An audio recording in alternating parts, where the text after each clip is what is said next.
मोहम्मद साबिर।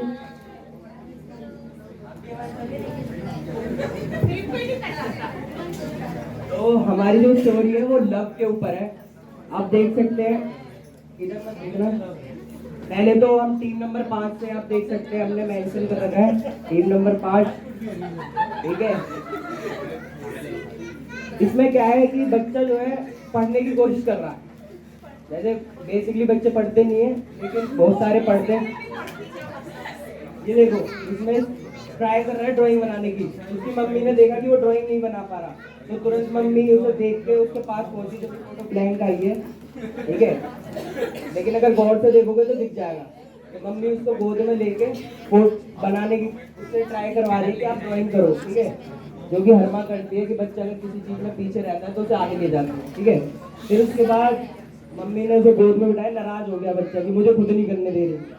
ठीक है, फिर उसके बाद प्यार चल रहा है माँ बेटे में। फिर उसके बाद लड़ाई, प्यार। उसके बाद बच्चा सीख गया, अकेले चल रहा है। बच्चा सीख गया सर, ये ध्यान से देखोगे ना सर। और फिर ये हमारी टीम फोटो है, जो टीम फोटो हिला हिला के सारी फोटो निकाली थी, हमने एक साथ काम किया। Thank you.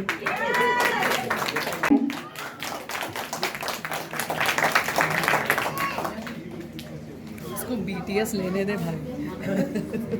आइए नेक्स्ट। आ जाओ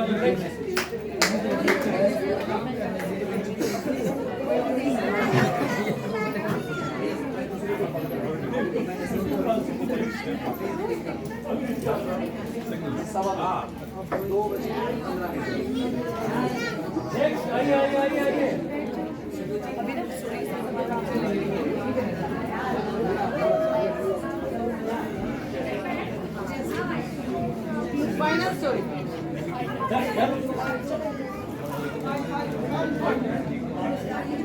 माइक बेटा, माइक में सेट करने थे। मैडम बीच में आ जाओ ना। अरे यार आप बीच में आइए। Very good. अभी सामने आई एम पीटर जी वो पकड़िए, ये होल्ड कीजिए।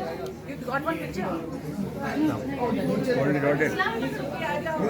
मुझे जाने ना मिला। अरे यार आ रहा हूँ आपने बुलाया हम आ गए।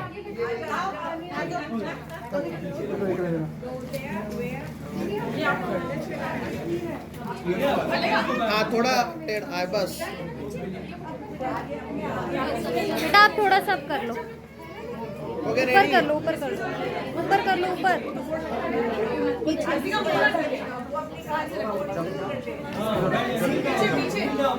Ready ready.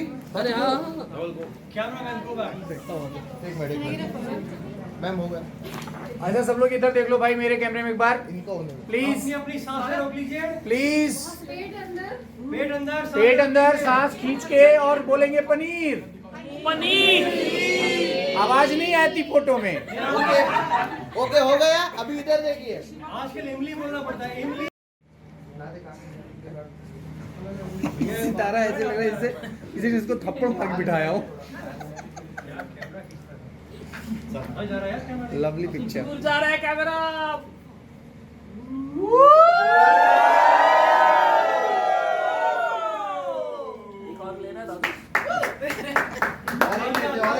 One more time. थोड़ा पीछे हो जाइए सब। पीछे हो जाओ भाई, सब थोड़ा पीछे हो आशा के लिए जगह दे दो। मैम आप भी प्लीज। Okay ready.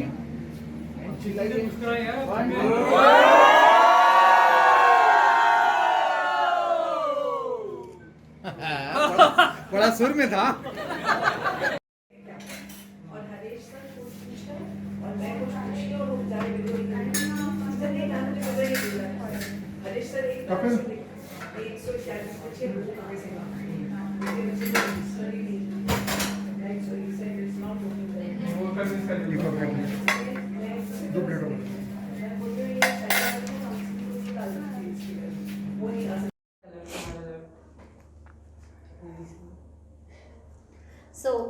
वाले रूही मैम, आप अपने ऑर्गेनाइजेशन के बारे में थोड़ा सा बताइए। जैसा कि होप बी लिट के बारे में काफ़ी सुना है, लॉस एंजल्स से कंसर्न है, तो आप ये पर्पस क्या था इस ऑर्गेनाइजेशन को स्टार्ट करने का, जैसा कि आप फाउंडर हैं ऑर्गेनाइजेशन के? तो नोनी जी रूही बुलाएं, मैम आई थिंक यहीं पे बुलाते हैं, लेकिन होप बी लिट का पर्पस बच्चे हैं और बच्चों के लिए हम नेशन वाइड कुछ, I mean world wide actually कुछ भी कर सके हम जाके करते हैं। तो यही नहीं है कि हम कैंसर से जुड़े हैं, हम ओरल केयर से जुड़े हैं, हम मेंटल हेल्थ से जुड़े हैं, हम वर्कशॉप्स करते हैं ह्यूमन वैल्यूज़ के बेस पे, तो हम एजुकेशन से जुड़े हैं और बेसिकली हमारा एम एजुकेटिंग ही रहा है। और किसी भी सोशल कॉज के हम जुड़ जाते हैं तो वी ऑलवेज से कि hope be lit is for kids and whatever we can do we will do for kids. Youngsters के बड़े बड़े एम्बिशंस होते हैं, उनको एक एस्पिरेशंस होती हैं कि भाई हमें डॉक्टर बनना है, इंजीनियर बनना है, आपने ये कैसे चूज़ किया? वैसे तो मैं इंजीनियर हूँ ओके। मेरा regular job actually network engineering में है, I am a network engineer और मैं डे जॉब करती हूँ। होप बी लिट मेरा लाइफ पर्पस है, एक पैशन है जो मेरे साथ मेरे दोस्तों ने जुड़कर किया है और यही मैसेज मैं देती हूँ कि ये नहीं है कि हम रेगुलर जॉब करें तो NGO is a different line. अगर आप एनजीओ को जॉब ना बनाएं तो वो एनजीओ के लिए बेहतर है, आप पैसे कहीं और से कमाएं, बिकॉज उससे क्या होता है कि आप रेंट की फिक्र नहीं करेंगे, खाने की नहीं, वो कहीं और से आता है और एनजीओ में जो भी आपके पास आता है वो हमेशा आपके कॉज को जाएगा। मैंने देखा है कि एनजीओ का स्ट्रक्चर थोड़ा बिगड़ इसलिए जाता है कि वो उसी को अपना जॉब बना लेते हैं, उसको अपना पैशन रखें, जॉब ना बनाएं। स्टार्टिंग में ऐसे काम शुरू करने से पहले लोग नेगेटिव कमेंट्स करते हैं, स्टुपिडिटी है, ये किस चीज़ में फंस गए हो, पेरेंट्स बहुत ज़्यादा मतलब हमें डांटते हैं। आपको कुछ ऐसा मतलब आप फेस करना पड़ा या लोगों से कुछ नेगेटिव कमेंट्स आपको फेस करने पड़े? तो नेगेटिविटी ऐसा होता है कि जैसे आप डिफरेंट कंट्रीज़ में जाते हैं, like when I went to America, जब मैं इंडिया में थी तो मैं बच्चों के साथ कहीं भी घुस के काम कर सकती थी। जब मैं अमेरिका गई तो वो आपसे आपकी क्वालिफिकेशंस पूछते हैं और जब आप इंजीनियर होते हैं तो वो समझ नहीं पाते कि how will you teach kids, you are not a teacher. तो मैंने टैगलाइन ही उस नेगेटिविटी को बना दिया कि I teach better because I am not a teacher, I do oral care better because I am not a dentist, and I make movies better because I don't make movies for a living. क्या बात है। India से भी concern होने वाला है थोड़े time में, कहते हैं कोलैबोरेशन होने वाला है इंडिया की एक ऑर्गेनाइजेशन कैनकिड्स से, तो उसके बारे में क्या लगता है, पर्पस क्या होगा इस कोलैबोरेशन का? तो मैं वॉलंटियर करती थी डिफरेंट बच्चों के साथ, तो मेरी एक फ्रेंड मुझे सेंट जूड ले गई थी अमेरिका में, जो एक कैंसर हॉस्पिटल है। तो वहाँ पे एक बच्चे के साथ मैं काम कर रही थी और वो गुजर गया 2 साल में, और उसने मुझे काफ़ी चीज़ें सिखाई ज़िंदगी में। और मैं हमेशा ये सोचती हूँ कि हम बच्चों को सिखाने की कोशिश करते हैं और उस कोशिश में हम सीखना भूल जाते हैं। और इनफैक्ट मेरा जो बैनर है वॉइसेस अनहर्ड, वो ऐसा चाहता है कि बच्चों की आवाज़ें ऊपर करें, यानी कि जैसे गॉट कैंसर एक सिंपल मूवी बनाई, तो वो बोले ये कैसा नाम है गॉट कैंसर। मैंने कहा जब उनको कैंसर है तो दे गॉट कैंसर। तो मतलब हम सिंपल चीज़ें बनाते हैं क्योंकि बच्चे बहुत सिंपल रहते हैं। तो उस बच्चे के ऊपर ये स्टोरी बनाई और 3 महीने में इतना पैसा हमारे पास आया, तो हमने सोचा यार हम मूवी मेकिंग में नहीं है, क्या करें। ओके, तो ma'am God cancer organization, God cancer एक मूवी है, मैंने सुना है लेस वेगास में इसको बहुत सारे अवार्ड्स भी मिले हैं, तो इसको वर्ल्ड वाइड मिले हैं। पोर्चुगल में इसकी स्क्रीनिंग हो चुकी है, शिकागो में, लॉस एंजलिस में मल्टीपल स्क्रीनिंग्स, वेगस में बेस्ट ह्यूमन इंटरेस्ट फिल्म का अवार्ड मिला, नेशनल टेलीविजन पे 3 महीने के अंदर आ चुकी है। ऑर्गेनाइजेशन से कनेक्टेड होने के लिए क्या इमोशनली पर्सन को मतलब सोचना पड़ता है, इमोशनली ज़्यादा अपने आप को वैसा बिहेवियर शो करना पड़ता है, या आप हर टाइप के पर्सन को अपने ऑर्गेनाइजेशन से जोड़ते हैं? तो आप देखेंगे मेरी टीम्स बहुत छोटी रहती हैं। आई बिलीव कि क्वालिटी ज़्यादा इंपॉर्टेंट है, क्वांटिटी नहीं। भीड़ भाड़ जमा करने में कोई इंटरेस्ट ना रखें। इनफैक्ट मैं बोलती हूँ कि अगर होप बी लिट आपको लगता है दूर है तो आप अपने मोहल्ले में किसी से कनेक्ट कीजिए। It's all about connections. किसी मोहल्ले के इंसान के साथ ही आप रहेंगे ना, वही होप बी लिट का मैसेज है। अच्छा, आप ऐसे बच्चों से घिरे रहते हैं एक तरह से ऐसी ऑर्गेनाइजेशन में जिन्हें फील होता है I am about to die या I am suffering from a chronic disease, तो आप उनके एक्सपीरियंसेस के रिगार्डिंग मुझे कुछ बताइए। ये एक पर्सनल सा क्वेश्चन है लेकिन मैं जानना चाहती हूँ इसके रिगार्डिंग। तो जैसे कि हम अफ्रीका गए तो वहाँ पे पानी की कमी है, मतलब लिटरली डिफरेंट कंट्रीज़ में डिफरेंट प्रॉब्लम रहती है। कैंसर एक बीमारी है जो कि अब फ्लू की तरह हो गई है। तो बच्चे को जब कैंसर होता है ना, तो किसी एडल्ट से बेटर एक्चुअली उसको हैंडल करता है, उसको ज़्यादा समझ नहीं होती, तो जो फियर फैक्टर है वो कम रहता है। तो जैसे कैंसर की बीमारी है वो हमें सिखा रहे हैं कि फियर ना करें। It is mental health is most important. जी, mental health is most important आपने कहा। तो बच्चे इसे किस टाइप से लेते हैं, बड़ों से क्या डिफरेंस है? तो देखिए, जैसे हम म्यूज़िक, डांस, वर्कशॉप्स हम क्यों करते हैं, हम ऑरल केयर को भी एक ट्विस्ट देते हैं ताकि बच्चों को मज़ा आए। बच्चे क्या होते हैं, उनको भूलना आसान है। एडल्ट लोग घुसे रहते हैं कि हम बीमार हैं। बच्चों को भुलाने के लिए आप म्यूज़िक दें, डांस दें, तो आपको लगेगा नहीं कि इन बच्चों को कैंसर है। तो आपके ऑर्गेनाइजेशन में मतलब बेसिकली ऐसी एक्टिविटीज होती हैं या जो कैंसर से पीड़ित हैं उनके लिए कुछ फाइनेंशियल हेल्प वगैरह भी प्रोवाइड करते हैं, क्या क्या होता है, आप थोड़ा सा डिटेल वे में बताइए। एब्सोल्युटली, जो भी गॉड कैंसर से हमें पैसा मिला उसका हमने एक सेंट वापस दे दिया। सेंट बोल रहे हैं कि अमेरिका में हमने कमाया ये, तो एक पैसा हमने वापस बच्चों के एजुकेशन में, जैसे हमने कैन किड्स को बोला है उनके एजुकेशन के लिए हम दे रहे हैं। हमने ऑलमोस्ट 100 एजुकेशन अवार्ड्स का दिया है पैसा जो देना चाह रहे हैं, और पैलिएटिव केयर में भी हम सपोर्ट देना चाह रहे हैं। तो एजुकेशन हमारा फोकस रहेगा इनके लिए, क्योंकि कैंसर के बच्चे रेगुलर सर्वाइवर्स हैं, जैसे ट्रॉमा सर्वाइवर्स होते हैं, उनको एजुकेशन की ज़रूरत है। तो उस पर हमारा फोकस है कि वो सेल्फ सस्टेन रहें। मैम रूरल एरियाज में भी आप लोग जाते रहते हैं, पेरेंट्स इन चीज़ों को किस तरह से लेते हैं? अगर बच्चे को कैंसर है, क्या फील होता है उन्हें कि मतलब इस बच्चे से तो एक तरह से कहते हैं हाथ धो बैठेंगे हम लोग, ये तो हमारी ज़िंदगी से दूर चला जाएगा, तो वो उसके प्रति ज़्यादा प्यार वात्सल्य वगैरह वो लुटाते हैं अपना, या ऐसा लगता है उनको फील होता है कि थोड़ा सा कहते हैं get rid of any situation, पीछा छुड़ाने वाला उनका फील होता है, कैसा होता है? तो यहाँ पे जो सर्वाइवर्स हैं उनकी हमने जब स्टोरी सुनी तो मतलब वो स्टोरीज रियली सुनाने लायक है। आई एम सो ग्रेटफुल कि मुझे सुनने को मिली, क्योंकि कुछ पेरेंट्स तो ऐसे थे जो डर गए कि अब बच्चा हाथ से गया और 4 और बच्चे हैं तो इस बच्चे पे ध्यान कैसे दें। तो ये मैं चाहती हूँ कि सब समझे कि कैंसर भी जैसे फीवर हो जाता है बच्चे को कोई छोड़ता नहीं है, अब कैंसर भी वैसा है। बहुत सपोर्ट है शहरों में, आप जाएँ वो बच्चे को सपोर्ट मिल जाएगा, और आगे जाके मैंने देखा है वो एजुकेशन वगैरह में उसको बहुत ज़्यादा सपोर्ट मिलेगा। तो बस पेरेंट्स से यही दरखास्त है कि वो छोड़े ना हाथ, या भी किसी भी नेबरहुड में कोई बच्चा है जिसको कैंसर है उसका हाथ ना छोड़े। उसके हाथ को आप पकड़ेंगे ना तो आगे जाके आपको ज़्यादा हिम्मत मिलेगी, उसे नहीं। बॉलीवुड में मैम ये कैंसर बहुत फैलता जा रहा है, आए दिन कोई ना कोई एक्टर एक्ट्रेसेस को हम देख पाते हैं कि ये डिसीज हो गया है। ऐसा आपको क्या लगता है, क्या रीज़न है? एनवायरनमेंट मतलब हमने डिस्ट्रॉय किया हमारी वजह से, या कुछ ऐसे स्पेशल फैक्टर्स हैं जिनकी वजह से कैंसर स्प्रेड हो रहा है एनवायरनमेंट में?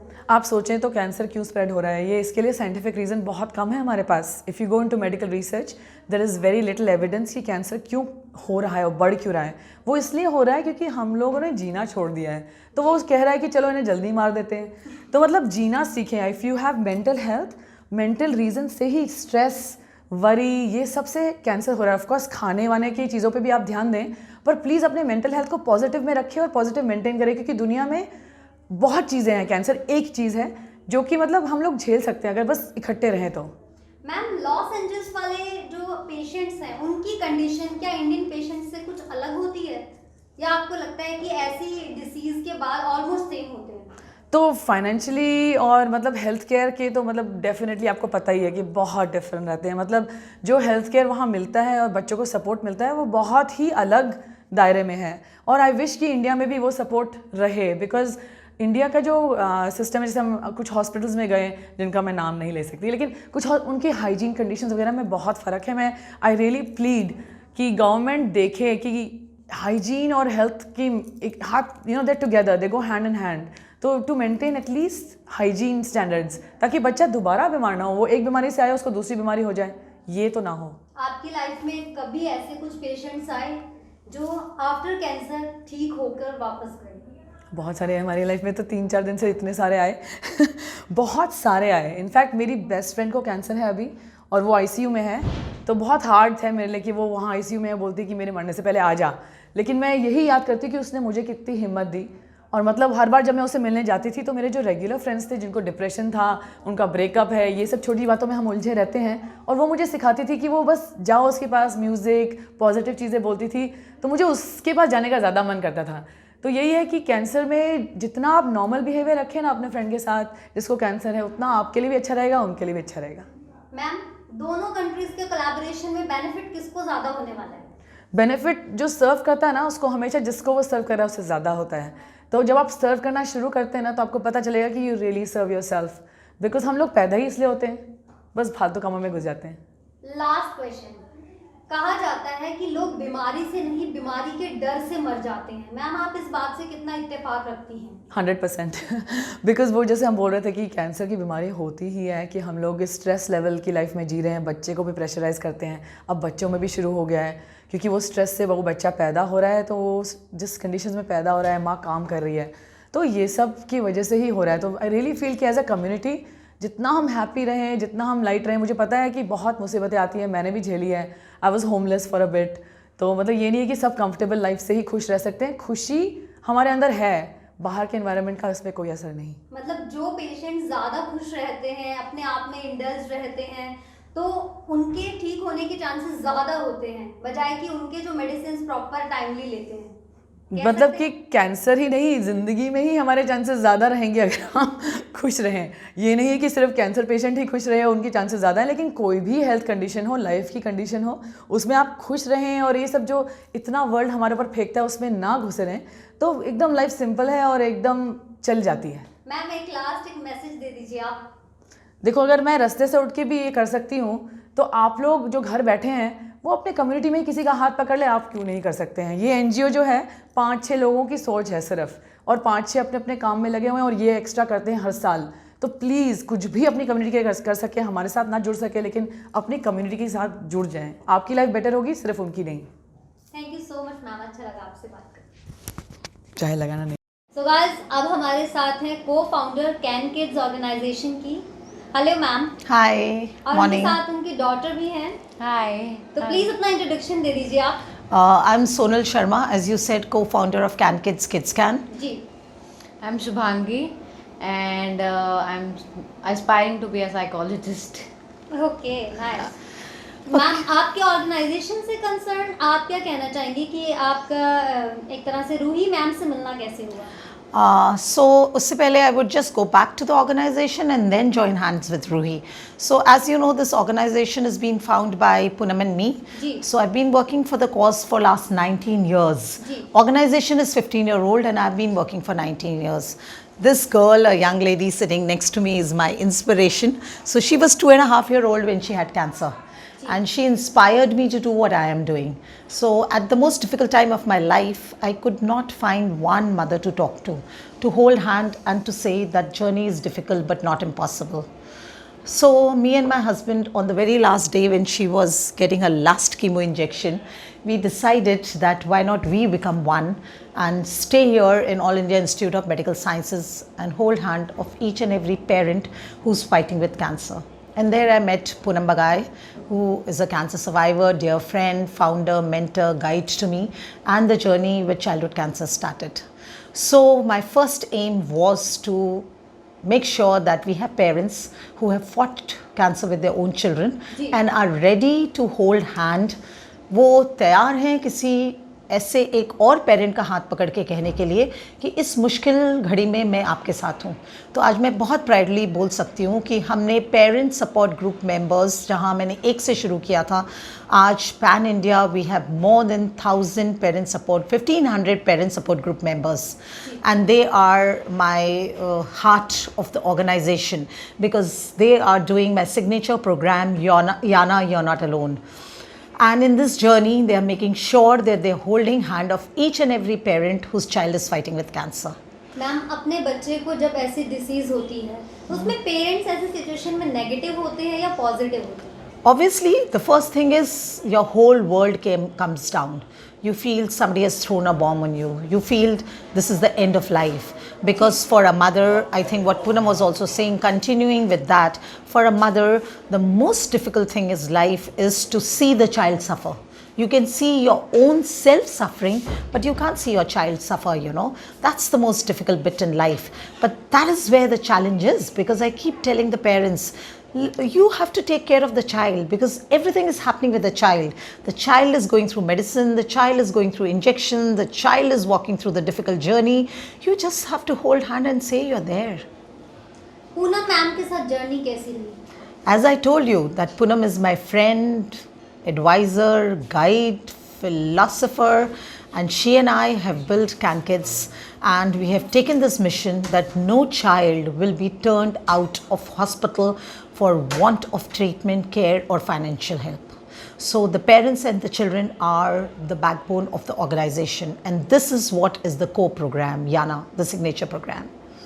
जब शुभांगी को पता चला खुद कि मुझे कैंसर जैसी क्रॉनिक डिसीज है, उनका क्या रिएक्शन था? क्योंकि चाइल्डहुड में उनको बिल्कुल नॉलेज नहीं, एक बच्चे को नहीं पता होता कि मुझे क्या डिसीज है, लेकिन जब उसे धीरे धीरे समझ आता है तब क्या रिएक्शन था? Shubhangi actually, you said, was just 2.5-year-old. So today also you ask her something, she'll say, ask my mom. Because even my doctor said that you will remember Sonal for your life. But the blessing is the girl will not remember anything. But yes, I made her very friendly with the word cancer.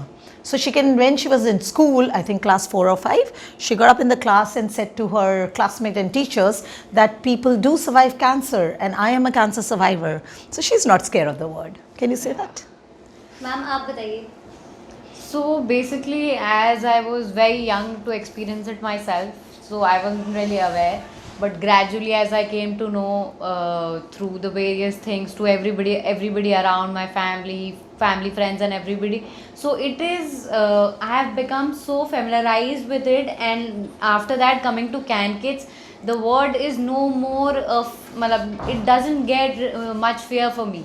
And I am like rather than of getting feared by it, I am like I should like seeing my mom work for it. I actually feel so inspired and I really want to help those in need, because I was very lucky that I couldn't experience it. It was my parents, my family that actually had to go through it, because I was very young to experience. But I feel the people who are experiencing it in front of me, I really feel if I can contribute in some way or the other, it will be a big thing for me to do. Cure के time ma'am please. आप ले लो, दरवाज़ा बंद कर दो और lock कर दो. बच्चे ने बनाया था वो ले आए. No, it's okay. Go.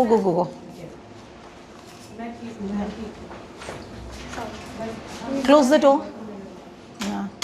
Mobile phone को अरुणा, आप बाहर चले जाओ और बंद कर दो. थोड़ी देर है ना, आप लॉक कर दो. बेटा आप उठ जाओ, इसको लॉक कर दो रूम. अरुणा अंदर नहीं आने दो please. We want to finish this. Yeah ma'am, disease के टाइम के जो थॉट्स एंड इमोशंस होते हैं बाद में कैसे चेंज हो जाते हैं, या आपको लगता है कि सेम इमोशंस अभी भी कंटिन्यू करते हैं, कैरी कर रहे हैं आप? It's a mix. There's no perfect answer for this, you know. So it's a mixed emotion. As I told you, she's my inspiration. And every day I say, thank you, God, for teaching me the beautiful lesson of life. But yes, teaching it in a difficult manner, you know. But today, if I see a 2.5-year-old girl or I see a 2.5-year-old child, I go back. And I think, oh ma, this is a little baby. I have so many babies on my phone, you know. I can just share the pictures. I just take them in my godi and I just pray to God. God bless them all. Ma'am, cancer survivors को क्या message देना चाहेंगे आप? Cancer survivor यहाँ पे एक बैठी है. And the work that is close to my heart is continuity of care. This is what CanKid is doing after curative treatment. So we are teaching our children not to be scared of the word stigma, scared of the word cancer. They don't have to be scared of stigma. They don't have to say to anybody, or anybody should not do favor to them, because it's their right and not their privilege. It's the right and not the privilege. And secondly, I always tell them, now you are responsible for your own health. Mummy Papa has taken care of you when you were little babies. Now you should be responsible. You should know what are do's and don'ts. What should you do? What should you not do? So again, the clinic that is close to me is Passport to Life Survivor Clinic. So here we are calling the survivors and we asking the survivors to take care of their own health. They are becoming responsible for their own health. We give them Passport to Life. Passport to Life is a booklet and we get them on a portal where they can write for their own self. So they're not scared of the word. They're learning to deal with it. They're learning to deal everything that is around or surrounded with cancer. So I can proudly say that our survivors are doing research. They are fighting for the children who are newly diagnosed with cancer. And that's the proud moment for me as a mother, as a friend, as a guide, and as the founder member of CanKids. Thank you so much. Ma'am, थोड़ा सा मैं collaboration के बारे में. अच्छा, hope. Yeah, sure. मुझे cut करना पड़ेगा, कोई बात नहीं. Okay. CanKids India based organization है एंड होप बिलीट अमेरिकन है. तो आपको क्या लगता है कि दोनों के कोलैबोरेशन से क्या बेनिफिट होने वाला है सोसाइटी को? So Hope and CanKids have shaken hand for the cause. And the cause is childhood cancer. Childhood cancer is curable. This is the message that's going to go, whether it's in US or in India. The movie that Ruhi is just showing is a beautiful movie. So what Ruhi has done is she's done about diagnose. Now she's doing about survivorship and continuity of care. So the film is a journey. a journey of a child and a mother and a family, which is just not about diagnose, but it's the journey which deals with every problem. As I said, it is difficult but not impossible. And then continuity of care, which is passport to life and survivors, so that we can say to the world that children are not dying of cancer, they're surviving cancer. Ma'am एक short film है God cancer less Vegas की, तो आप बताइए कि यहाँ इस movie को आपने देखा हुआ है, जैसे मैंने नहीं देखा है पर्सनली, इसलिए मैं पूछना चाहती हूँ कि आपके एक्सपीरियंस क्या है, मूवी में ऐसा क्या है कि और कैंसर सर्वाइवर्स को देखना चाहिए। रूही ने बहुत सुंदर ढंग से उन बच्चों के इमोशन, उसकी मदर के इमोशन, उस डर को दिखाया है। वो डर हमारा है और उस डर से बाहर निकलने के लिए continuity of film, you have to see both the films. तो एक तरफ फिल्म हमें बता रही है कि जब डायग्नोस हुआ तब क्या होगा, और दूसरी तरफ फिल्म हमें बता रही है कि जब बच्चों ने सर्वाइव कर लिया तब क्या हो रहा है। कैंसर से लड़ना एक जंग लड़ने के बराबर है, या आपको लगता है कि आप इस चीज़ को फेस कर चुकी हैं तो एक कैजुअल बन चुकी है ये चीज़? नहीं, you said it right. As I told you that my life and my world was shattered. I can see my own self suffer, but I can't see my girl suffer.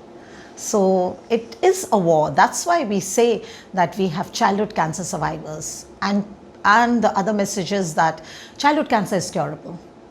Ma'am आप बच्चों को positive करने के लिए, cancer से जो cancer suffered बच्चे हैं उनको पॉजिटिव करने के लिए क्या करती हैं? 2 टिप्स दे दीजिए। So the 2 tips is, as I told you, they have to take care of their own health.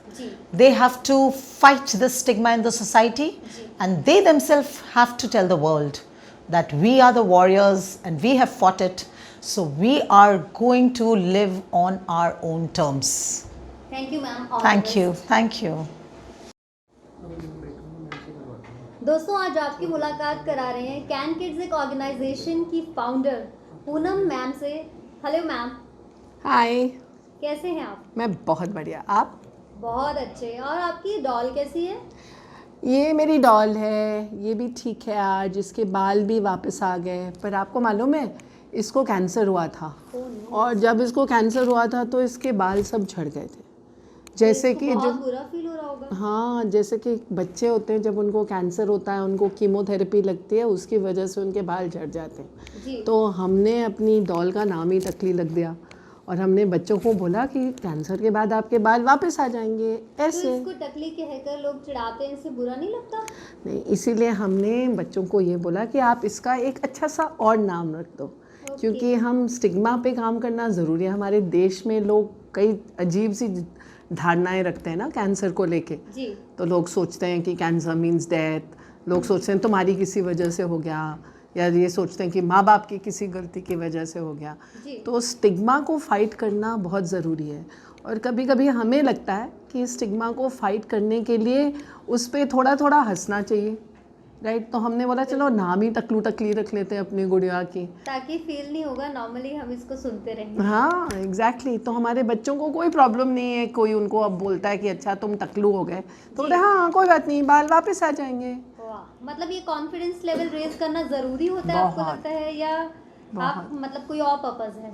नहीं, स्टिग्मा को फाइट करना और कॉन्फिडेंस बच्चों को बढ़ाना है कि आप में कोई प्रॉब्लम नहीं है। आपके इलाज की वजह से हो सकता है आपके बाल झड़ गए, इलाज की वजह से हो सकता है कि आपकी बहुत तबीयत ख़राब हो या आपके स्किन डार्क हो गई, पर ये सब टेम्परेरी है और उसके बाद आप ठीक हो जाओगे। पर उस दौरान कोई आपको कुछ बोलेगा, आपको परेशान करेगा, तो आप अपनी हिम्मत बिल्कुल बना के रखना। कैंसर ट्रीटमेंट में बाल झड़ना, कहते हैं कि कुछ अच्छे वाले सेल्स भी डेड हो जाते हैं, तो आप क्या कहना चाहिए कि ऐसा कुछ होता है? बिल्कुल। इसलिए बाल क्यों झड़ जाते हैं? तो कैंसर जो आपको पता है वो रोग क्या है कि आपके शरीर में जो सेल्स हैं वो क्योंकि जीन में जो एक म्यूटेशन हो जाती है उसकी वजह से वो कैंसर के सेल्स बढ़ते चले जाते हैं, अनगिनत हो जाते हैं। जो ब्लड कैंसर है तो उसमें ब्लड में होता है, लिम्फ का कैंसर होता है वो लिम्फ नोड में होता है, और जो सॉलिड ट्यूमर होता है वो गांठ का कैंसर है, राइट? तो वो इस तरह से सॉलिड बन जाता है। लेकिन इस सब में जो होता है वो जब हम उसका ट्रीटमेंट करते हैं, हम कैसे करते हैं? हम करते हैं या सर्जरी से, तो हमने काट दिया गांठ, या करते हैं रेडिएशन से, हमने सिकाई से रेडिएशन से, हाँ, उससे हमने सेल्स को मार लिया। हम करते हैं कीमोथेरेपी, वो दवाइयों के ज़रिए से कैंसर की सेल्स की लड़ाई हो रही है। पर वो साथ साथ जो, क्योंकि आपको मैंने बताया ना कैंसर का सेल बहुत रैपिडली ग्रो करते हैं, उसी तरह से वो जो सेल्स हैं हमारे शरीर में जो रैपिडली ग्रो करते हैं, वो दवाइयाँ उनको भी अफेक्ट कर सकती है, राइट। तो जैसे कौन से सेल्स ऐसे होते हैं, आपके नाखून, तो नेल्स ब्रिटल हो जाते हैं, आपके बाल, तो बाल झड़ सकते हैं, आपकी स्किन पिगमेंटेशन हो सकता है, आपके मुंह में अल्सर्स हो सकते हैं, राइट। तो वो जितने फास्ट ग्रोइंग सेल्स हैं वो कैंसर की दवाइयाँ उसको अटैक करती है। तो हमारी एक किताब है, उसका नाम है कीमो फंड, जिसमें वो एक फादर अपनी बच्ची को बताता है कि वैज्ञानिक कोशिश कर रहे हैं कि कीमोथेरेपी या रेडिएशन ऐसा हो कि वो जो हाथी के पैर है ना, इस वक्त वो ऐसे करके सारे सेल्स को मारें, पर अगर पैर पॉइंटेड हो जाएंगे तो सिर्फ कैंसर सेल को मारेंगे। जी बिल्कुल बिल्कुल, मतलब सेलेक्टिव सेल्स को मारने के लिए स्पेशल कीमोथेरेपीज के लिए आप लोग रिसर्च कर रहे हैं, और रेडिएशन के लिए या सर्जरी है आजकल बहुत कुछ, विलायत में ही नहीं इंडिया में भी बहुत कुछ इसके ऊपर काम किया जा रहा है, स्टेम सेल पे या इस तरह से इम्यूनोथेरेपी पे, कार टी सेल्स पे। ये सब वैज्ञानिक रिसर्च ऐसे हैं जिसके ज़रिए से कैंसर का इलाज भी हो जाए, बट साइड बाय साइड उसके जो जितने ये साइड इफ़ेक्ट्स हैं ये कम होते जाएं। ब्रेन में कैन किड्स नाम कैसे आया आपको? किसी ने सजेस्ट किया या आपको लगा कि कहाँ से आया? मतलब आप मुझे डिस्क्राइब कीजिए। तो मैं 38 साल की थी जब मुझे कैंसर हुआ था। मेरे बच्चे थे 7 और 3 साल के। मैं उस टाइम एक्स इंडिया लीव पे वॉर्सो में रहती थी और मैं कैंसर के साथ साथ डिप्रेस भी हो गई। तो उस डिप्रेशन के दौरान मुझे ये लगता रहता था कि मेरे बच्चों का क्या होगा अगर मैं मर गई, और मैं सारे टाइम सोचती रहती थी कि मैं मर जाऊंगी। फिर मैंने गॉड से बहुत प्रे किया कि आप मेरे ना बच्चों के लिए मुझे प्लीज़ लाइफ दे दो, और मैं प्रॉमिस करती हूँ कि मैं इंडिया वापस जाके भारत में जितने बच्चे हैं जिनको कैंसर है मैं उनकी हेल्प करूँगी, उनके परिवारों को हेल्प करूँगी। तो जब हम वापस आए फिर हमने सोचा कि अच्छा अब इस संस्था का एक संस्था बनानी चाहिए, उसका नाम क्या होना चाहिए। तो सोचते सोचते मेरा बेटा थोड़ा और बड़े थे, दोनों बेटे मेरे हस्बैंड थे, हम लोग सब डिस्कस कर रहे थे कि ये नाम क्या होना चाहिए। फिर हमने सोचा अच्छा अगर हम वास्तव में चाहते हैं कि एक बिलीफ हो कि कैंसर का बच्चों का इलाज हो जाए तो हम कैन किड्स रखते हैं, और फिर हम ये भी चाहते हैं कि लोग इसके साथ जुड़ें और उनको हेल्प करें। तो एक तो उस बच्चे को बिलीफ होना चाहिए कि मैं कर सकता हूँ, तो कैन किड्स के साथ हमने किड्स कैन जोड़ा, क्योंकि वो बच्चे को बिलीव होना चाहिए कि मैं ठीक हो जाऊंगा, मैं कर सकता हूँ, और बच्चे उसके मित्र और यंग पीपल हमारे कॉज से जुड़े रहें। मैं यही सोच रही थी कि किड्स कैन, मतलब इस टाइप से नाम होना चाहिए, लेकिन कैन किड्स क्यों किया गया? हाँ, तो कैंसर के बच्चों के लिए कैन किड्स, क्योंकि kids can get well from cancer, so can kids, kids can.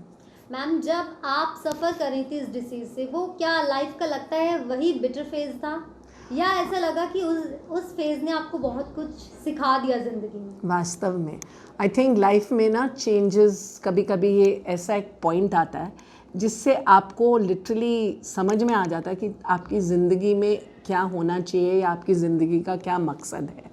एक पॉल कोएल्हो की बुक है अल्केमिस्ट, उस टाइम मैंने वो बुक पढ़ी तो मुझे, और मैंने आपको बताया ना मैं बहुत डिप्रेस्ड थी, तो उस बुक में लिखा था कि हर इंसान का एक पर्सनल लेजेंड है, और कई दफ़ा हम समझते नहीं हैं कि ये लेजेंड क्या है, क्योंकि वो छोटी छोटी बातों में खो जाता है, और कभी कभी किसी को ऐसे थप्पड़ लगाने की ज़रूरत होती है तब पता चलता है कि हाँ जी ये आपका लेजेंड है।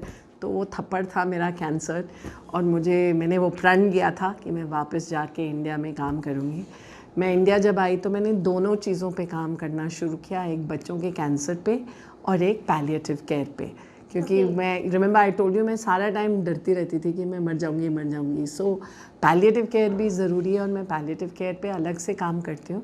और कैन किड्स जो है मैंने फाउंड किया था, सेटअप किया था अपनी को फाउंडर के साथ, सोनल शर्मा हैं, वो एक पेरेंट है एक सर्वाइवर की, उन्होंने और मैंने मिल के इंडियन कैंसर सोसाइटी के अम्ब्रेला के अंडर कैन किड्स स्टार्ट किया सन 2004 में ऑल इंडिया इंस्टीट्यूट से लेके। और आज हम एक तो इंडियन कैंसर सोसाइटी से 2012 में अलग हो गए, हमने अपना सोसाइटी खुद स्टार्ट कर ली 2012 में। इंडियन कैंसर सोसाइटी हमारी पेरेंट ऑर्गेनाइजेशन है, उन्होंने बहुत अच्छे से हमें ब्लेस करके हमें अपना नाम भी दे दिया कि हाँ आप अपने नाम सहित अलग हो सकते हो। और हमने फिर कैन किड्स किड्स कैन 2012 से अपनी सोसाइटी बनाई और आज कैन किड्स जो है ऑल ओवर इंडिया काम करता है। हम पार्टनरशिप में काम करते हैं अस्पतालों के साथ जी, जहां हमारे प्रोजेक्ट का नाम है can kids hospital support unit, और हम अस्पताल के डॉक्टर्स और टीम के साथ काम करते हैं कि जब एक परिवार वहां आए तो उस बच्चे का जल्द से जल्द डायग्नोसिस हो जाए, उसका ट्रीटमेंट सबसे बेस्ट टू बेस्ट मिले, उस परिवार को जो भी सहयोग चाहिए, उनको आर्थिक सहयोग चाहिए वो मिल जाए, उनकी दवाइयों के लिए या डायग्नोस्टिक के लिए सपोर्ट चाहिए वो मिल जाए, उनको हेल्प चाहिए क्योंकि कोई सरकारी स्कीम के लिए अप्लाई करना है, जैसे आयुष्मान भारत का PMJ हो या राष्ट्रीय रोग निधि हो, तो हमारा सोशल वर्कर उनको उसमें हेल्प कर दे, उनको मानसिक सहयोग चाहिए वो मिल जाए, बच्चे की पढ़ाई लिखाई जारी रहे क्योंकि 2-3 साल तक उसका ट्रीटमेंट चल रहा है, तो पढ़ाई लिखाई उसकी जारी रखना ज़रूरी है, तो हम टीचर्स देते हैं साथ में, उनको आर्थिक सहयोग देते हैं कि वो स्कूल में उसकी सीट बनी रहे और जब वो ठीक हो जाए वो वापस स्कूल में पढ़ाई लिखाई करने चली जाए। तो ये हमारा पार्टनरशिप मॉडल है जो अस्पताल में होता है। ओके मैम, कुछ अच्छा काम करते हैं तो अपने आप में ही हमें बहुत अच्छा फील होता है। 15 इयर्स से आप ये ऑर्गेनाइजेशन को कंटिन्यू कर रहे हैं, तो आपकी 15 इयर्स की अचीवमेंट्स क्या हैं? मैं नहीं कहूँगी कि ये मेरी अचीवमेंट है, ये अचीवमेंट बहुत सारे लोगों की मिलके है, क्योंकि मेरा ये मानना है कि अगर आप किसी भी कॉज को पिक करते हो, और मेरा कॉज चाइल्डहुड कैंसर है, लेकिन उसमें अगर आपको फ़र्क पैदा करना है, जैसे हमको change for childhood cancer in India करना है, तो उसके लिए बहुत सारे लोगों का जुड़ना ज़रूरी है। पर हाँ, ये ज़रूर है कि हमने 2004 में जो शुरू किया था, आज हम ऑल ओवर इंडिया काम कर रहे हैं। 100 से ज़्यादा हमारे हॉस्पिटल प्रोजेक्ट्स हैं, हम स्टेट गवर्नमेंट्स के साथ काम कर रहे हैं, 10 स्टेट्स में हमारा स्टेट प्रोजेक्ट है, हम उनमें से 2 के साथ हमारा फॉर्मल MOU है, एक नॉलेज और टेक्निकल पार्टनरशिप है उनके साथ। हमारा जो याना प्रोग्राम है, हमने जो शुरू किया था उस time, you are not alone, उसके ज़रिए से हमने आज की तारीख में 45,000 से ज़्यादा परिवारों का हाथ थामा है और उनको हम हेल्प करते हैं, उनको पूरा हमने सहयोग दिलाया है। तो मुझे लगता है कि ये बात कि हमने एक सस्टेनेबल ऑर्गेनाइजेशन क्रिएट की है जिसमें बहुत सारे लोगों ने पार्टनर किया है, और उसके ज़रिए से हम ये जो एक कॉज़ है उसमें हम फ़र्क पैदा कर सकें। I don't know if you want to call it an achievement, but this is something that we have been able to do. Ma'am, basic reason क्या है, कौन है कैंसर फैलाने के पीछे, आपको क्या फील होता है? कैंसर फैलाने के पीछे तो कोई भी नहीं है। नहीं, कुछ आई लोग थिंक ऐसा कहते हैं, इनिशियली फील होता है जब हमें कोई डिसीज़ हो जाती है तो हम बहुत सारे लोगों को ब्लेम करते हैं। लोगों को ब्लेम करना चाहिए या खुद को ब्लेम करना चाहिए? एग्जैक्टली मैं ये पूछना चाहती थी।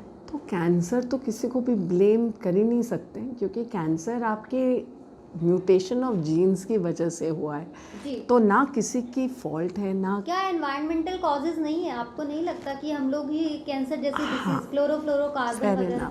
Fair enough. So yes, tobacco, people who promote the smoking, हमारे देश में गुटखा है, लंग कैंसर है। ये बात तुमने एक तरह से सही कही, क्योंकि मुझे कई दफ़ा अपने बच्चों को देख के लगता है कि उनको तो किसी भी वजह से कैंसर नहीं हुआ, उनका कोई कारण नहीं है, उनकी कोई फॉल्ट नहीं है, उनके पेरेंट्स की कोई फॉल्ट नहीं है, पर जो अपने ऊपर बुला लेता है, जो स्मोक करते हैं या गुटखा खाते हैं, वो अपने ऊपर वो कैंसर की प्रॉब्लम बुला रहे हैं। So to that extent yes, I think tobacco has a real issue over there. I think also कि जब हमने इतने फर्टिलाइज़र्स, इतने पेस्टिसाइड्स यूज़ किए, और जैसे हम पंजाब में देख रहे हैं अपने पंजाब प्रोजेक्ट में कि वहाँ पे कैंसर ज़्यादा फैला हुआ है, या जैसे अगर कोई चेर्नोबिल टाइप डिज़ास्टर होता है तो उसका रेडियो एक्टिव फॉल आउट ज़्यादा होता है। तो तुमने जो सवाल पूछा ना, उसमें एक्चुअली ये मान सकते हैं, और तुम मेरे को वहाँ ले गई क्लाइमेट चेंज पे, कि ये देश हमारा है, ये दुनिया हमारी है, उसको ये कम्युनिटी हमारी है, और हम सबका फ़र्ज़ बनता है कि हम उसकी हिफाजत पूरी तरह से करें, क्योंकि अगर हिफाजत नहीं करेंगे तो कैंसर और कई सारी बीमारियां हैं जो उसकी वजह से बढ़ती चली जाएंगी। कैंसर सर्वाइवर्स को आप लोग क्या टिप्स देते हैं, कैसे प्रिकॉशंस लिए जा सकते हैं? तो हमारे जो कैंसर सर्वाइवर का, बच्चों के कैंसर का हमने एक सर्वाइवर ग्रुप सेटअप किया, उसका नाम है किड्स कैन कनेक्ट, और हम 13 साल की उम्र में अपने कैंसर सर्वाइवर्स को उस ग्रुप में मेंबर्स बना लेते हैं। और जब वो मेंबर्स बन जाते हैं हम उनको सिखाना शुरू करते हैं कि अपनी सेहत का आपने कैसे ख्याल रखना है, अपने आप का कैसे ध्यान रखना है, अगर कोई लेट साइड इफ़ेक्ट हो उसके बारे में जानने के लिए, ताकि वो एक बहुत अच्छी तंदुरुस्त ज़िंदगी जिए। साइड बाय साइड हम उस ग्रुप में उनको ये भी सिखाते हैं कि अगर आपको हेल्प मिली तो अब आप औरों का हाथ थाम के उनको भी हेल्प करें। तो हमारे बहुत सारे ऑल ओवर इंडिया आज की तारीख में हमारे 900 से ज़्यादा मेंबर्स हैं हमारे किड्स कैन कनेक्ट ग्रुप में, और उन सब के लिए वो जिस जोश से अब वो इस कॉज के लिए काम कर रहे हैं वो भी ज़रूरी है, क्योंकि वो सिर्फ और सर्वाइवर्स की एजुकेशन की बात नहीं है, वो आज का जो नया पेशेंट है उसको भी बताना ज़रूरी है कि स्टिग्मा बायस जो हम बोलते हैं उसकी ज़रूरत नहीं है, सहयोग कैसे मिलेगा, बिलीव करके रखो कि आपका कैंसर ठीक हो जाएगा, और फिर जब वो ठीक हो गया तो अपने आप को नॉर्मल ज़िंदगी जियो और उस नॉर्मल ज़िंदगी के साथ साथ औरों की भी हेल्प करो। मैम, कैंसर कहते हैं दोबारा होने की भी चांसेस रहते हैं, तो ऐसे केसेस आए आपके सामने? हाँ बिल्कुल, कैंसर वापस भी आ सकता है। इनफैक्ट हम ये मानते हैं जब अडल्ट कैंसर है तो आपको 5 इयर्स तक पूरी तरह से प्रॉपर अपना चेकअप कराना ज़रूरी है, क्योंकि उस टाइम तक आपका कैंसर ज़्यादा जल्दी वापस आ सकता है। 5 इयर्स के बाद जो मेरे को चांस है कैंसर होने का वो आपको भी है, मतलब इक्वल चांसेस हैं कि किसी को कैंसर हो जाए। बच्चों के कैंसर में ये थोड़ा और लंबा पीरियड है। बच्चों के कैंसर में आज की तारीख में हमें ये मालूम है कि वो 15 साल मिनिमम उसका फॉलोअप करना ज़रूरी है कि कैंसर दोबारा से लौट के नहीं आए, और वो लौट के आ सकता है, पॉसिबिलिटी है। तो इसलिए अपना पूरी तरह से ध्यान रखना, अपने चेकअप्स बाकायदा करना बहुत ज़रूरी है, और वो किड्स कैन कनेक्ट में हम अपने बच्चों को ये सिखाते रहते हैं। आपको ज़िंदगी मिली है है ना, इसलिए जब आपको ज़िंदगी मिली है तो ये बात मैंने भी सीखी थी, be grateful to God for the life that he is given you, look after yourself and look after lots of other people. Patients को समझाना बहुत मुश्किल होता है, पॉजिटिव करते हैं आप लोग, तो किस टाइप के पेशेंट्स कॉम्प्लिकेटेड नज़र आए आज तक? कॉम्प्लिकेटेड तो मुझे नहीं समझ में आता कि कॉम्प्लिकेटेड क्या होता है। हाँ ये ज़रूर है कि सारा ही कैंसर बहुत पीड़ित है, कैंसर की बीमारी मुश्किल है, उसका इलाज मुश्किल है, उसके दौरान एक पूरे परिवार को कितनी समस्याएं आती हैं वो भी मुश्किल है। मैं आज एक माँ हूँ, मुझे आज तक इतने 15 सालों से ये काम कर रही हूँ, मुझे लगता है कि अगर मेरे बच्चे को अगर कुछ हो जाए तो उससे वर्स्ट चीज़ एक पेरेंट के लिए नहीं हो सकती है। तो अगर लेकिन उस कॉम्प्लिकेशंस में कोई सहयोग देने वाला हो, कोई हाथ थामने वाला हो, आपकी प्रॉब्लम सॉल्व करने के लिए कोई रहे आपके साथ, तो वो जो कॉम्प्लिकेशंस हैं वो कम हो जाती हैं और आपकी पॉजिटिविटी वो बढ़ जाती है। और जितना हम पॉजिटिव रह सकें उतना हम कोई भी समस्या का सामना कर पाएंगे।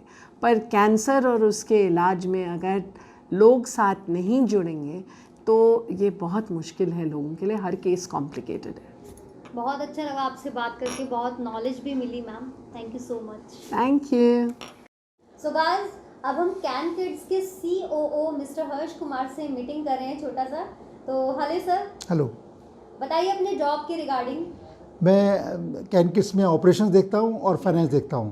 ओके, ऑपरेशंस देखते हैं, फाइनेंस देखते हैं। जी, फाइनेंस मतलब पैसा कहाँ से आएगा, कौन हमारे देने वाले हैं, कहाँ खर्चा होगा, कैसे होगा, उसका पूरा हिसाब रखना, बैलेंस शीट एक्सेट्रा सब वो बनवाना, उसका ऑडिट वगैरह कराने का काम। ऑपरेशन मतलब जो भी काम हो रहा है फील्ड में उस सबको कोऑर्डिनेट करके ठीक से मैनेज करना, 2 काम है। जैसे पेशेंट्स आ रहे हैं, इससे रिगार्डिंग भी उन्हें कैसे डील करना है, किससे मीटिंग करवानी है, ये सब चीज़ें आपका काम है। देखिए, हमारे पूरी एक फोर्स है, हमारे पास 300 करीब लोग हैं जो पेड वर्कर्स हमारे हैं। वो हॉस्पिटल में कहीं हॉस्पिटल 10-12 लोगों की यूनिट होती है, वो एक एक वेल निट तरीके से काम करते हैं। किसका काम क्या है, सोशल वर्कर करेगा, पेशेंट नेविगेटर करेगा, डाइटिशियन रहेगा, साइकोलॉजिस्ट रहेगा, वो सब अपना काम कर रहे हैं। तो उन सब के काम का कोऑर्डिनेशन ऑपरेशन का काम होता है। ओके, आपके अंडर कितने लोग हैं, मतलब आपकी टीम में? मेरी टीम में, हम लोगों की टीम सब बेसिकली छोटी होती है। हम जितने भी हमारे जो हेड ऑफ द डिपार्टमेंट हैं उनको साथ में लेके काम करते हैं। अच्छा, तो लगभग कितने लोगों की हो जाती है हम ओवरऑल? अगर हम ऑर्गेनाइजेशन की बात करें, हाँ, तो कितने लोग, कितने मेंबर्स हैं इसमें? ऑर्गेनाइजेशन में हम लोग 300 आदमी हैं। अच्छा। जिनको हम मंथ में तनख्वाह देते हैं, और करीब 1800 लोग हमारे टोटल ग्रुप में हैं। वॉलंटियर्स हैं, कुछ वो कंसल्टेंट हैं, कुछ एडवाइजर्स हैं, एम्बेसडर्स हैं, सब लोग मिला के 1800 लोग हम लोग काम करते हैं। 1800 लोग हैं। हाँ जी। 300 लोगों की सैलरी का इंतजाम कहाँ से होता है? देखिए, कुछ डोनर्स होते हैं जो हमको किसी प्रोजेक्ट या वैसे पैसा देते हैं, उनसे पैसा आता है। कुछ कॉर्पोरेट्स होते हैं, वो अपने CSR में पैसा देते हैं। कुछ हाई नेटवर्क इंडिविजुअल होते हैं, वो पैसा देते हैं। और कुछ हमारी बात हम जब किसको पहुंचाना चाहते हैं, ठीक से पहुंचती है, तो वो लोग हमको पैसे देते हैं। ओके, तो उस पैसे को पूरा मैनेज आप करते हैं? हमारी पूरी टीम है। अब हमारी सभी लोग, हमारे अकाउंट्स में 10 लोग हम लोग बैठते हैं, उसको मैनेज करते हैं। बिल्कुल। किस बेसिस पे डिसाइड करते हैं कि किस बच्चे के लिए या किस कैंसर पेशेंट के लिए मैक्सिमम फंड्स यूज होने चाहिए, या किस? हमारा एक मेडिकल बोर्ड है जी, उसमें हमारे डॉक्टर सलाहकार हैं, और उसकी हमारी मीटिंग, हमारे जो 4 जोन हैं, हर एक जोन के सोशल वर्कर्स की मीटिंग होती है। एक हमारे पास नीचे एक और रूम है जिसमें सब लोग एक साथ बैठते हैं, बताते हैं ये बच्चा है, इसको ये तकलीफ है, इतने पैसे डॉक्टर ने बोले हैं, इस अस्पताल में ट्रीटमेंट चल रहा है, सारा केस आता है और डॉक्टर हमारा उसको रिव्यू करता है। इसके बाद 2 बोर्ड मेंबर वहाँ बैठते हैं कि ठीक है, हाँ इसको हम सपोर्ट करेंगे, और उसको सपोर्ट करते हैं। लैक ऑफ फंड्स की प्रॉब्लम कभी फेस करनी पड़ी? देखिए, लैक ऑफ फंड्स तो हमेशा, जब भी एक्चुअली काम इस तरह का, जितना भी पैसा आएगा वो लग जाएगा, ठीक है। तो कई बार ऐसा होता है, मिसमैच हो जाता है, खर्चा आज करना है, पैसा परसों आएगा। तो इस तरह से हमको तकलीफें रहती हैं। लेकिन हाँ, सिचुएशन को कैसे टैकल करते हैं? अब फाइनेंस के तरीके हैं, कभी आप लोन रेज कर लेते हैं, कभी आप किसी डोनर से मिल जाते हैं, और कई बार क्या होता है कि कोई ना कोई एक आदमी या कोई हमको एक डोनर अचानक आ जाता है, वो कहता है भाई मैं आ गया। इस तरह का भी काम हमारा रुका नहीं है, लेकिन हाँ तकलीफ़ें वंस इन अ वाइल रहती हैं। आपकी क्या इमोशंस है इस टाइप के काम को करते हुए? इतने साल से आप इस काम में लगे हुए हैं, क्या क्या भावनाएं अंदर से, कैसा फील आता है? कभी ऐसा आता है कि हाँ अपनी सैलरी को भी यार एक बार डोनेट करके देखता हूँ? मैं सैलरी नहीं लेता हूँ। क्या बात है। ठीक है, मैं रिटायर्ड सरकार से आदमी हूँ, तो पेंशन आ जाती है, काम निकल जाता है हमारा। मैं यहाँ पे अपने बिल्कुल वॉलंटियर हूँ। और देखिए क्या होता है, आप जब जुड़ते हैं ना, तो बड़ी बड़ी आप चीज़ देखते हैं, एक नया लर्निंग एक्सपीरियंस होता है आपको।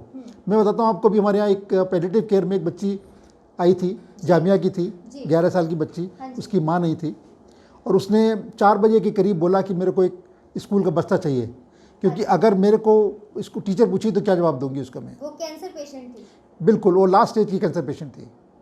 तो हमारे जो लोगों ने, एक वहाँ पे ऋतु भल्ला है, उन्होंने स्कूटर उठाया, भारत बंद था उस दिन, खोज के एक बैग ले आई वो कहीं से, सूटकेस की दुकान से, जो स्कूल बैग से लगता था, उसमें उसको भर के दे दिया, सब किताबें रख के। लड़की बड़ी खुश, 6 बजे बैठ के उसने कुछ होमवर्क किया, सुबह 5:30 बजे उसकी डेथ हो गई। तो आपको लगता है कि देखिए ये बच्चे को इतनी समझ थी कि मैं बचूंगी तो मुझे पढ़ना ज़रूरी है। बिल्कुल, मतलब कैसा फील, मतलब कैसी चीज़ें आप एकदम आप हिल जाते हो। बिल्कुल, कैसा महसूस होता होगा? अपने सामने देखते हैं आप, कुछ टाइम पहले एक इंसान को जिंदा देखते हैं, फिर उसकी डेथ हो जाती है, आपके सामने ऐसे बहुत सारे केसेस आए होंगे। हिल जाते हैं एब्सोल्युटली। लेकिन ठीक है, आपको बाकी बच्चों में ध्यान रखना पड़ता है कि भाई उनको आपको लेके चलना है। लेकिन हमारी संस्था से जो बच्चे जुड़ते हैं, मैं अभी हम लोग उसमें रिसर्च कर रहे हैं, लेकिन लॉन्जिविटी उनकी ज़्यादा होती है, हमारे बच्चे ज़्यादा सर्वाइव करते हैं। अच्छा, ऐसा मतलब ऐसा कि आप लोग उन्हें पॉजिटिव करते रहते हैं, या डिसीज़ बेटर, वो क्या बोलते हैं, मेडिसिन वगैरह इतनी बेटर प्रोवाइड करते हैं? ऐसा देखिए, हम मेडिकल लास्ट हॉस्पिटल में होता है, उसका सपोर्ट ग्रुप पूरा है हमारा।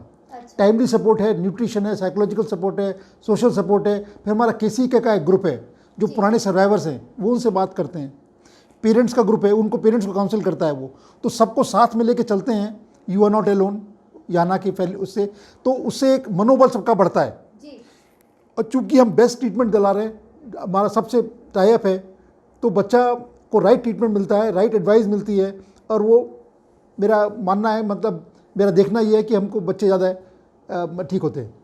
बहुत अच्छा लगा सर आपसे Thank बात you. करके, और मुझे लगता है एक जुनून से भर गए हैं हम लोग भी, और हम लोग ये मैसेज बहुत लोगों को पहुंचाएंगे। Thank you very कि much. एक चेन बनाना एक जंग से लड़ने के लिए बहुत ज़रूरी है। Thank you very much.